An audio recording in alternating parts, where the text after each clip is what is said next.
Section 1. You will hear a telephone conversation between a travel company employee and a customer. First, you have some time to look at questions 1 to 5.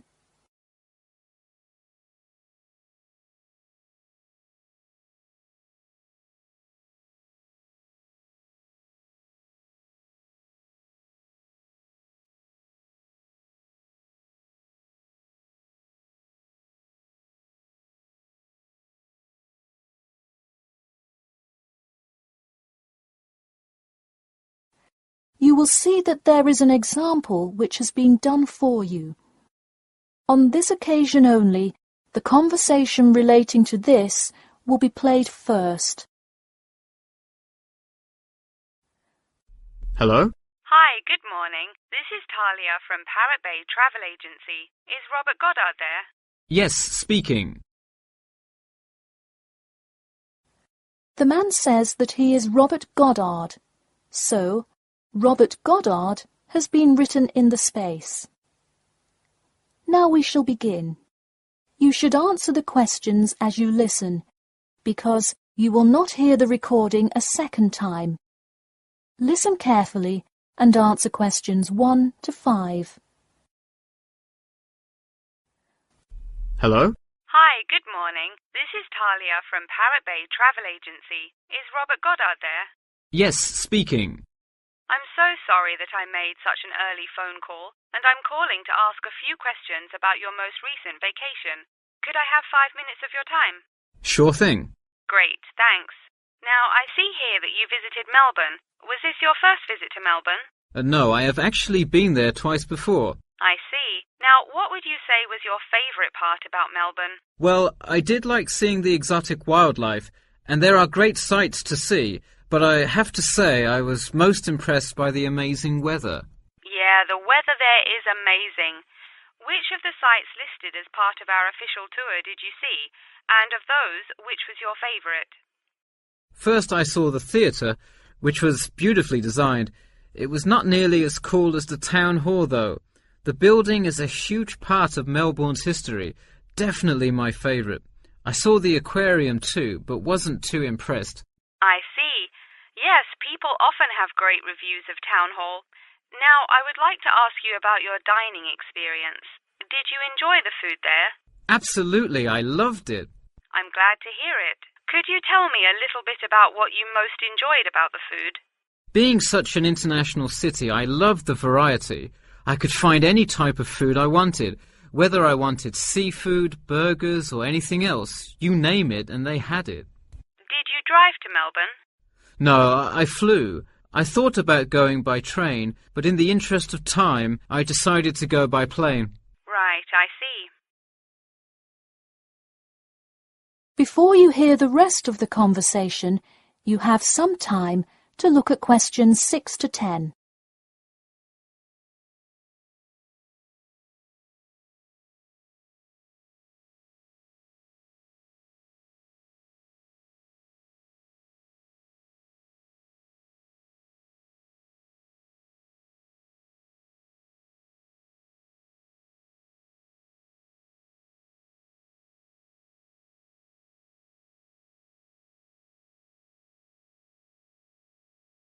Now listen and answer questions 6 to 10.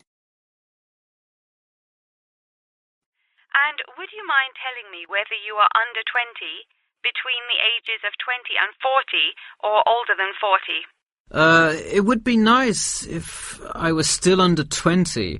My vacation probably would have been quite different. Actually, though, I just turned 41 last week. Oh, happy birthday. So, did you treat yourself and fly first class? No way. I would love to have a budget that high. I'm more in the mid-range income level.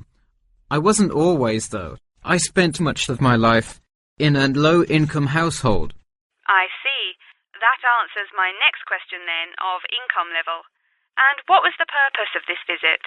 I had to go there on business a lot before and decided I would go there for tourism this time. I see. And what is your occupation? I am mainly a computer programmer. I also write for a travel magazine on the side, which is why I visited Melbourne before, but it's not my main source of income. I see. Wow, it sounds like you work a lot. Yes, I am very busy, which is exactly why I took a nice week-long vacation to Melbourne. I completely agree. Would you care to comment on your accommodation? My hotel was a good value. Staying in the city can get really expensive, so it was nice to find such a good price for the location and quality. I'm glad I didn't end up in some cheap motel in the middle of nowhere. I'm glad you didn't either. Well, thank you for taking part in our survey, and I'm glad you enjoyed your vacation. No problem. Take care. That is the end of section 1. You now have half a minute to check your answers.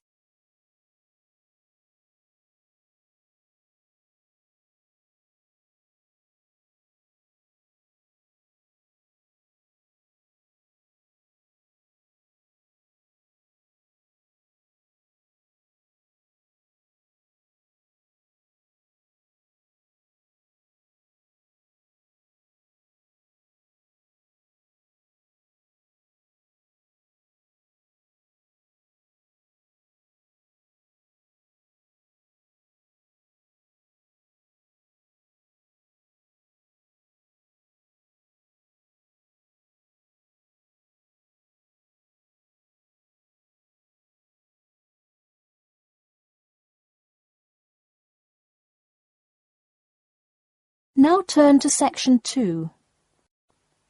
Section 2. You will hear a talk about the main points of interest and the improvements made in the area. First, you have some time to look at questions 11 to 15.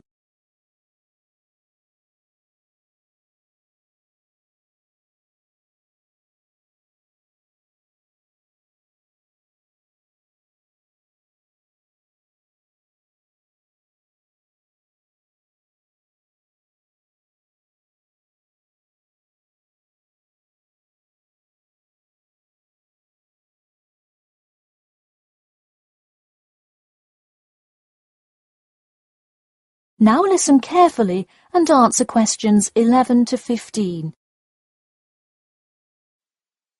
Thank you all for coming to our community meeting. As you know, we're excited to unveil our improvement plan as we look forward to the influx of tourists in the summer months. I'll start with a quick overview of the main points of interest in the area for anyone who may not quite know his or her way around yet, and then I'll get to the improvements made. First off is my favourite, the Science Museum, which is on the corner of St George Road. If you have not visited yet, I encourage you to go before the busy season. It is absolutely spectacular. There is even a flight simulator you can try out. Just west of the Science Museum is the National History Museum. It's a sight not to be missed as well, with each floor devoted to a different era in our nation's history. There are special exhibits for children with interactive games and fun history lessons too. If you're looking for parking, it is available on the intersection of Queen Street and South King Street in the car park. Standard hourly and daily rates do apply. The best place for souvenirs is the shopping mall, though it gets extremely busy during peak times. You can get there from the Tube or the entrance on Timber Road, just south of Cornwall Road. This area has students everywhere, usually from the primary school across the street from the shopping mall. Classes often take field trips and engage in guided tours through the area. So that's the overview of the main sites, and hopefully by now I've given you a general idea of the area. Before you hear the rest of the talk, you have some time to look at questions 16 to 20.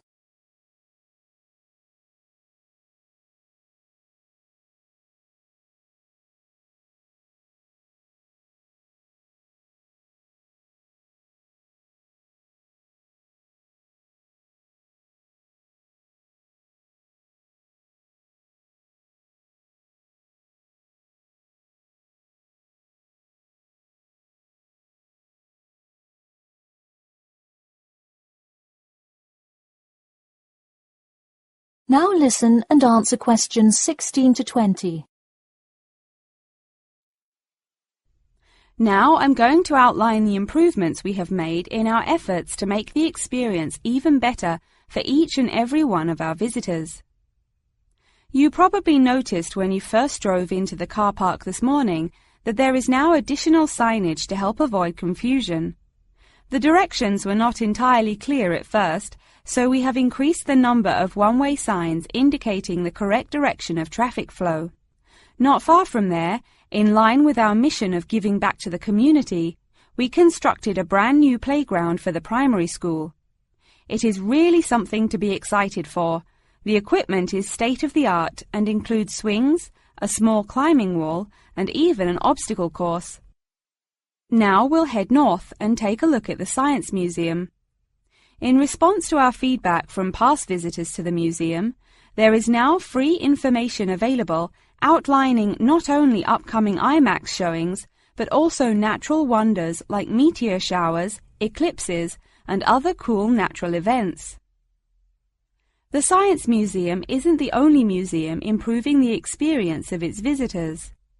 The National History Museum has added an entire new wing to its facility to accommodate the large crowds of people gathering to see the Civil War exhibit, Inventions Timeline exhibit, and other wonderful sections of the museum.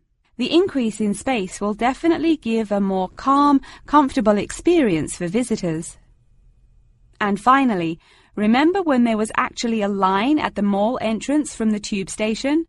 It was terrible trying to get anywhere from the tube because foot traffic got so backed up sometimes.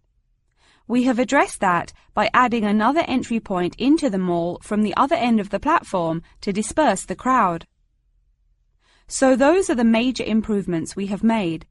Clearly, having too many people that want to visit and enjoy what our community has to offer the public is a good problem to have, and I am confident that we have made the changes necessary to accommodate the growing interest in the area. As always, we welcome any questions, comments, or concerns about the new improvement plan.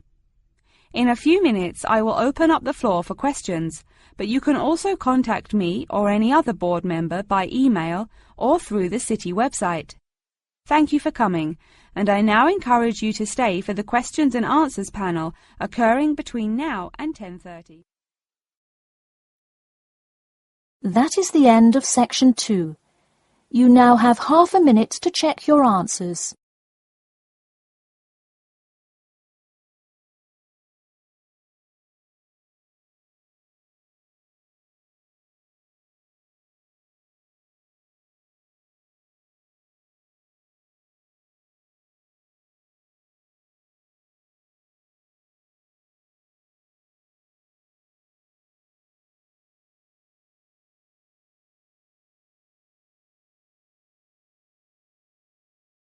Now turn to section 3.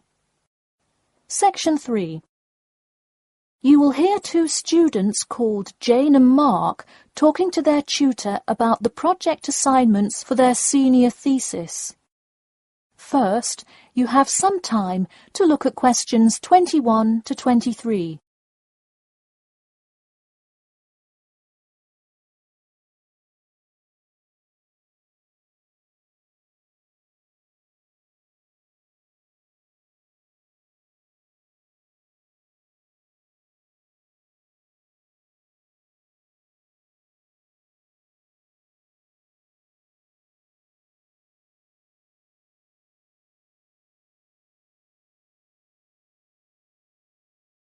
Now listen carefully and answer questions 21 to 23. So, you were both given your project assignments for your senior thesis today, right? Yes, and we already have to submit our topics next week. But how could they give us a grade this soon? No, next week's due date will not be counted towards your final grade. The teachers are just going to read your topic and give you feedback. Oh, I see. So first we should come up with our topics, and then what?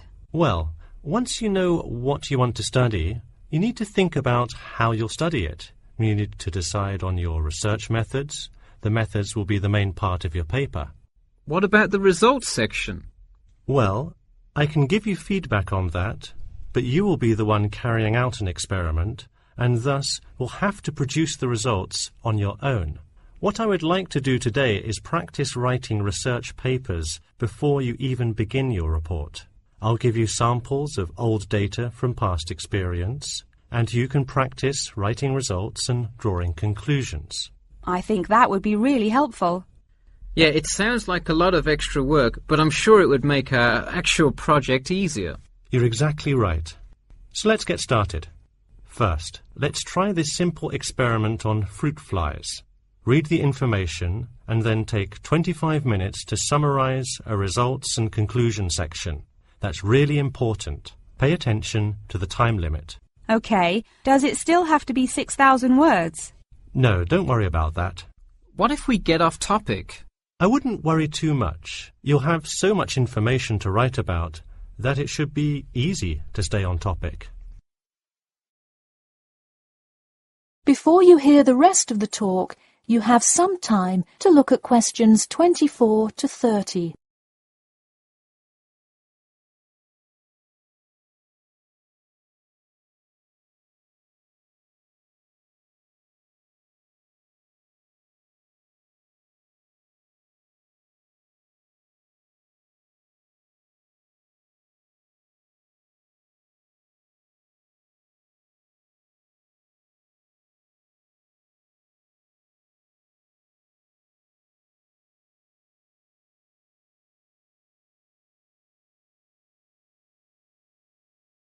Now listen carefully and answer questions 24 to 30. But what about other sources? Well, for this assignment, you can use the one from your textbook. In your actual paper, you should find old experiments that support your topic. So do we need to find different types of sources? For instance, should I be conducting lots of interviews to use in my paper? No, there's no need to conduct lots of interviews or anything like that. OK, I'm ready to get started. I'm still a little confused, though, on how we should format our paper. Don't worry about it for now, but on your final paper, make sure to pay attention to the format. It should follow the guidelines exactly. Oh man, I'm starting to understand why they give us all semester to do this. Are there any other small details like that we should know about? Not a whole lot. Make sure you provide 2 copies. One for your teacher, of course, but one for yourself as well. And, of course, you know the due date, right? It's April the 11th, right? What? No, it's May 11th, right? Yes. The due date is May 11. Write it down. Oh, wow, yeah, I need to note it. Also, I'm having trouble finding information on my topic. What if I can't find enough good sources? It's all right to change your topic. Just make sure to do it before the beginning of April. Oh, really? Wow, I'm definitely going to change it then. Just make sure to write a note to your teacher letting him or her know. OK, so getting back to writing this sample paper, where do we start? Should I just explain the experiment and what happened? Well, you need to start with your hypothesis. What do you think will happen? And then describe your procedure. Then you can write up the results and your conclusions.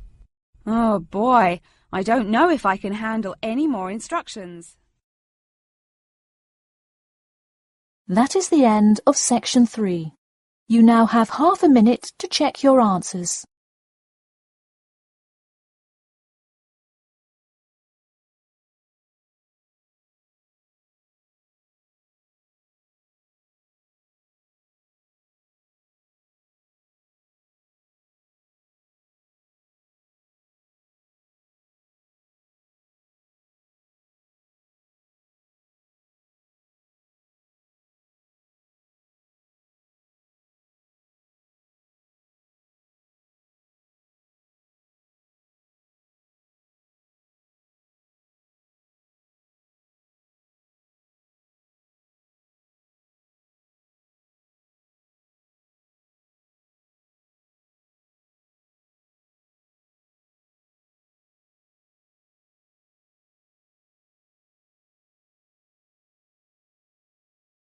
Now turn to section 4.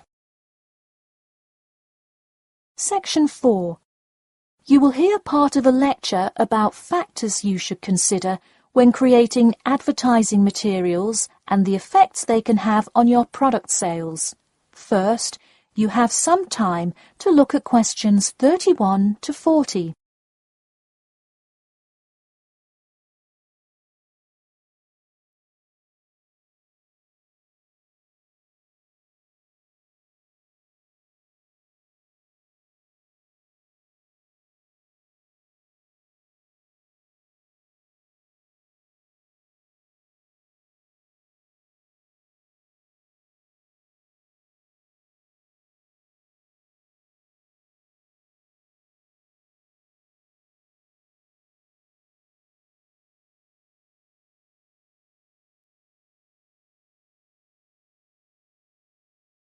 Now listen carefully and answer questions 31 to 40.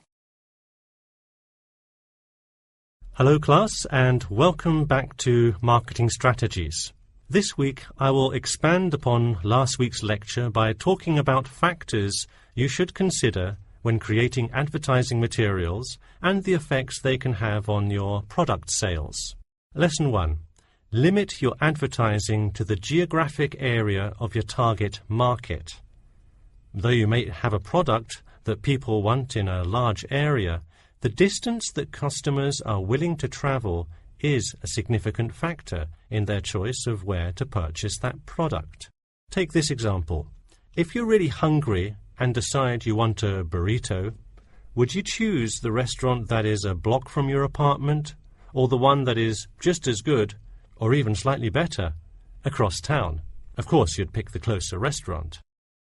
Next, there's the method of communication to your target market. How do you decide among radio ads, TV commercials, flyers, or even word of mouth? While we often think of the visual presentation of ads, there's much more to advertising than the look. Studies show that consumers are much more likely to remember advertising slogans if there's also a sound plate. Did you know that your sense of smell is closely linked with memory? Think about Mandy's candy store up the road. Every time you walk past it, you can just smell the chocolate, right? I bet you can almost smell it now. Just mentioning the name brings about the smell memory and, in turn, a chocolate craving. What better way to sell chocolate bars? Obviously, sometimes appealing to the senses isn't the most practical way to advertise. For example, it's a good idea to come up with a marketing strategy that adapts to the product, especially digital products. The flexibility of this kind of products is extremely important, so it's very common for advertisers to form one single layout for all of their ads, the visual, the medium, even the majority of the content, and simply update the ad each time they come out with a new version. Remember, advertising is all about stirring up the right feeling in your potential customers, whether by stimulating the senses, appealing to the intellect, and so on.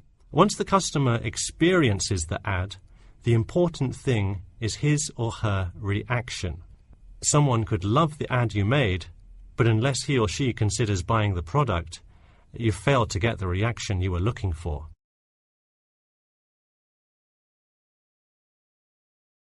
So once you have successfully reached your target customer, and you have his or her business, often you will want to expand to a larger market. More often than not, the same marketing strategies you used in your small campaign may not work for a larger audience. The larger you scale your product, the more factors you must consider. For instance, Apple operates worldwide, so they must tailor their advertising for each market they enter. Often you'll see Apple ads on international flights that appear not only in English, which is the lingua franca of most regions, but also in the native languages of the majority of passengers. I travelled to Russia last week, and it was really interesting to see the same Nike ad that I've seen 100 times, except this time it was in Russian. Okay, going back to the medium of the advertisement, even after choosing to create print ads instead of radio announcements, television commercials, etc., there is more to consider. If you print your ad in a newspaper, it will be read by a far different audience than if you print your ad in a popular magazine. Would you put an ad for the new Justin Bieber album in a newspaper? Probably not, because that product is most suitable for youths. Let's face it, do you know anyone under the age of 25 that buys a newspaper? No. Now let's try a few strategy exercises. Imagine you're a company that is aiming to improve the environment by making products that reduce human waste. How would you advertise your product? Clearly it would send the wrong message if you put up flyers or other materials that cause lots of waste paper. Consider instead putting commercials on the Health Channel or buying ad space on websites like UNESCO. Or here's another example. What is one great place to advertise suntan lotion? How about a swimming pool? It has the exact group of people that need the product. All right, one last thing. Let's say you're filming a commercial for a water filter pitcher. What would be good scenery to use for the background? Think about somewhere calm and relaxing with clean, fresh water. Can't you see how much more effective a commercial with the beautiful scenery and flowing rivers of a national park would be than, say, water dripping from a tap? So to wrap things up today, think about the geography of your target market, the type of marketing material you should use, and the most effective way to appeal to the customer in order to make a successful ad campaign. That is all I have for you today. Make sure to read through Chapter 8 for Monday if you have not done so already. Okay, now I'd be happy to answer any questions you may have. That is the end of Section 4. You now have half a minute to check your answers.